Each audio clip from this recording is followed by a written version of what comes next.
Comment sortir de la matrice de l'illusion par la voie du milieu, le point zéro? C'est de prendre les deux pilules au point zéro. Ce texte est vibratoire à écouter avec vos cellules, même si le mental bug, la vibration va activer votre encodage par votre propre essence. Il n'y a aucune ingérence puisqu'il est écrit en coexistence avec le double.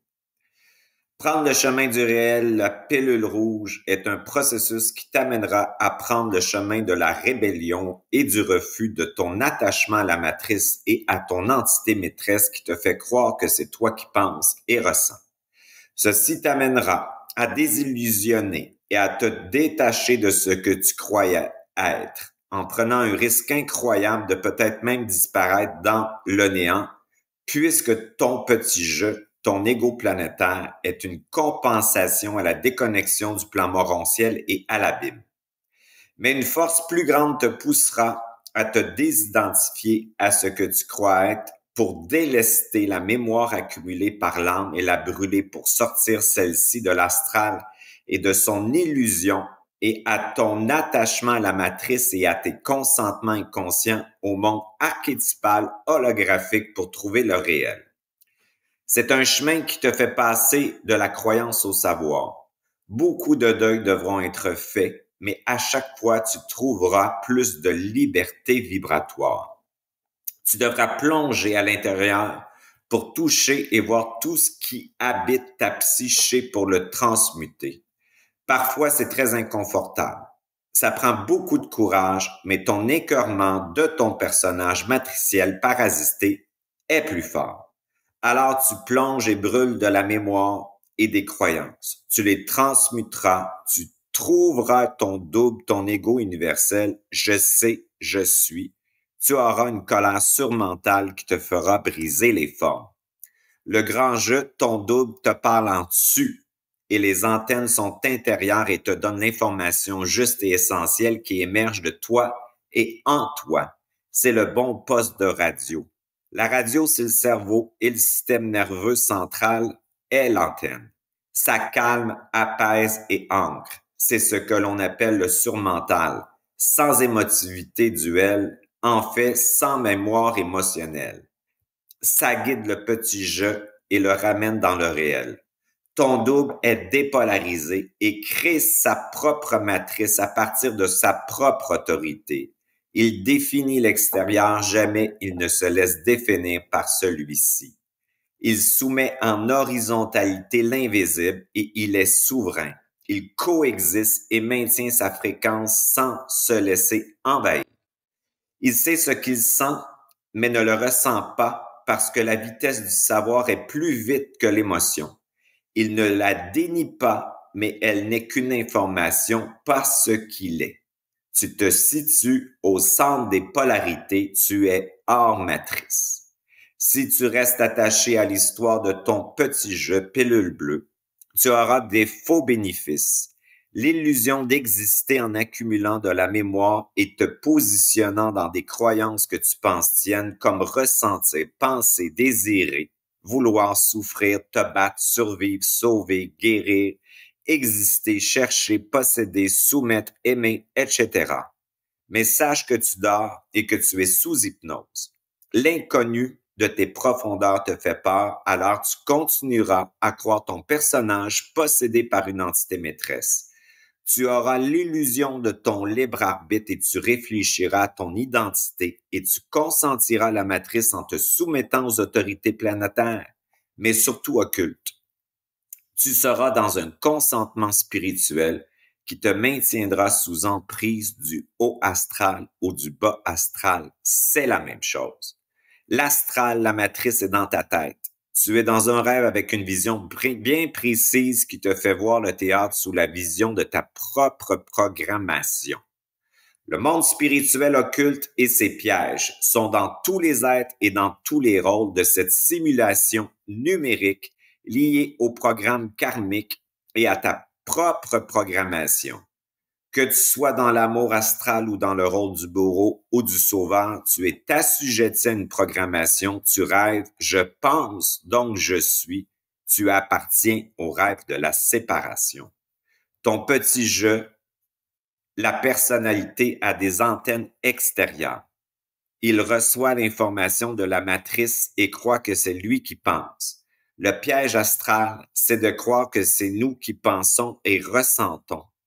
En fait, il fusionne à tout ce qui lui donne une identité, puisqu'il est une compensation à la déconnexion cosmique et est l'avatar de l'âme pour lui donner de la mémoire sur sa programmation.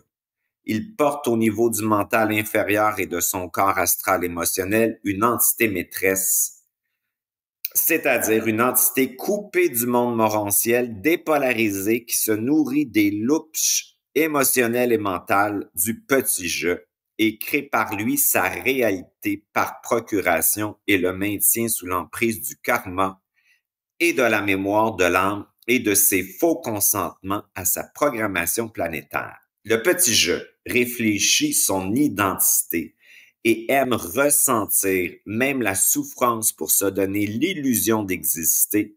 Il croit avoir un libre arbitre, mais c'est totalement faux. Il est sous emprise d'une programmation. Faire un deuil pour lui, de ne pas croire que c'est lui qui pense est très difficile parce qu'il a peur de l'abîme et du néant. C'est pourquoi par le point zéro, il est toujours intégré parce qu'il est une charge de séparation, charge yin, qui avec une commande actualisée, coexistant avec ton double unifié, ce qui l'amène doucement à devenir translucide. La question est qui pense et ressent à travers ton ego.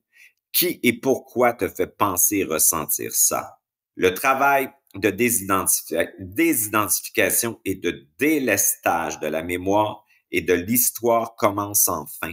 Tu reviens à l'intérieur, ta quête extérieure est terminée, tu trouveras ton essence, ta réelle identité. La solution est de prendre les deux pilules au point zéro, de les transmuter. Tu fais bugger la matrice, avale la matrice duel et fais la coexister avec la matrice universelle. Au centre des deux, tu trouveras ton essence. Le piège est de prendre seulement une pilule. On se retrouve avec un faux choix parce que on reste dans la dualité, donc avec un faux éveil, c'est-à-dire un ego spirituel. Par le processus alchimique de l'intégration de deux charges, notre psyché, notre psychologie, notre pensée et notre corps émotionnel et spirituel se dépolarisent et passent au contact télépathique avec ton ajusteur de pensée, ton correcteur. Tu te branches sur le plan morontiel, c'est-à-dire le plan non duel. Tu seras surmental, toujours avec un feu d'autorité qui brise la forme. Comme un phénix, tu déconstruis et reconstruis par toi-même ta matrice unique. Éventuellement, tu seras en contact avec le supramental après avoir transmuté la mémoire et l'histoire du rêve de l'âme qui se trouve dans ta propre cellule organique. C'est un processus qui doit se faire par cette autorité. Développer ton identification à une autre partie de toi qui gérera ton avatar, donc ton petit jeu.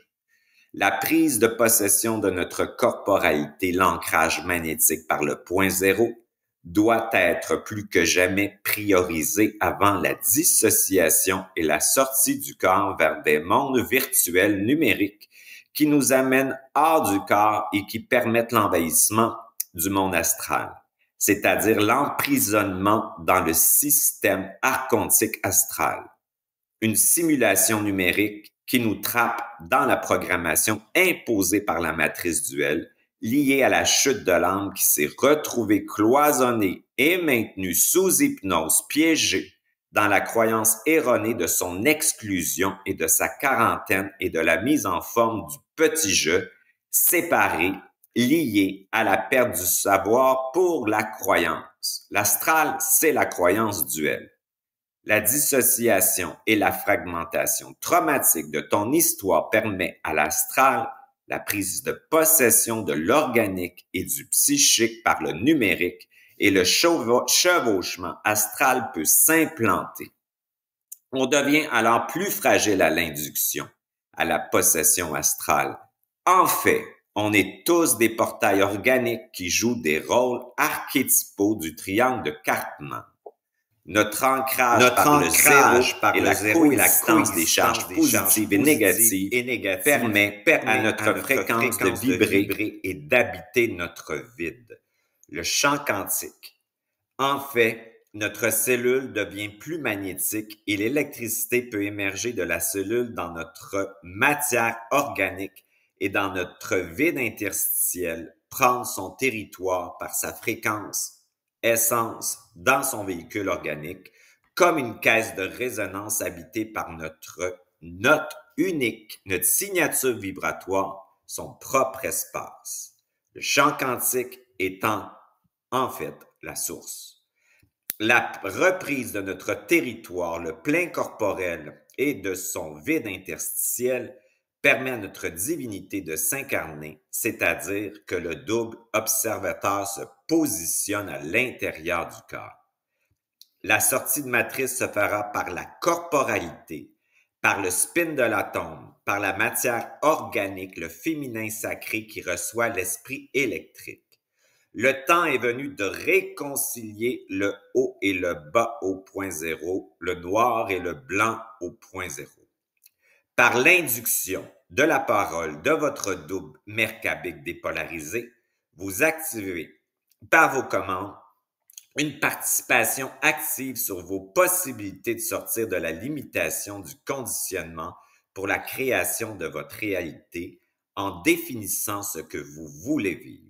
La parole ou la pensée de notre double porte une autorité vibratoire plus rapide et influe sur la cellule une induction qui permet à l'ADN de recevoir de nouvelles programmations et en plus de la propager aux autres cellules par l'ARN. La vitesse de cette parole, c'est le spin de l'atome, l'émergence de biophotons, le savoir, la présence. En fait, c'est cela le savoir. En fait, la cellule contient dans notre ADN la programmation de l'âme par la fusion de l'atome, la mémoire et cette programmation transmute. On réempuissance la cellule âme, féminin sacré, pour savoir recevoir plus d'électricité, esprit électrique. On réimprime notre essence dans la cellule et on sort l'âme de l'astral par le double incarné, puisque sa programmation et ses mémoires se retrouvent dans notre propre cellule. Le double ou le Merkaba. Mère, aspect électromagnétique féminin sacré, électron. K, double éthérique, point zéro, neutron. Ba, esprit électrique masculin sacré, proton. Ensemble, ils font le véhicule métabiologique personnel qui nous donne accès au savoir par la biologie corporelle qui nous connecte et nous rebranche au plan systémique par le champ quantique. Le temps de l'involution et de la croyance est terminé et inexistant au point zéro puisqu'il est basé sur l'opposition des forces et des charges. La diffraction n'étant plus possible au point zéro, l'astral ne peut plus se nourrir et donc s'anéantit et s'implose sur elle-même. Le spin de l'atome est la capacité d'intégrer les charges négatives, de les maintenir en égalité, en équanimité avec les charges positives, ce qui fait émerger le savoir, l'esprit dans la matière, dans la cellule. En fait, le double Merkaba, c'est ça. Intention, commande, ordonnance, décision, actualisation, c'est le double. Même si je ne sais pas comment, j'actualise et j'ordonne et je décrète maintenant la coexistence du petit je et de mon double au point zéro amoureux, puisque le point zéro intègre toute charge. Le processus alchimique est la voie du milieu, celle du réel. C'est la sortie de la prison de la séparation et de la quarantaine de l'âme pour la connexion cosmique par ton propre véhicule organique. Le point zéro augmente la vitesse et l'actualisation de ton double et prend la relève dans ta réalité. Tu ne vis plus de mémoire et de conditionnement, mais plutôt une réelle puissance créatrice, non duelle, qui alors te donne la possibilité de passer de créature à créateur. Denis Jutra, live.com, denisjutra.ca et YouTube Denis Jutra.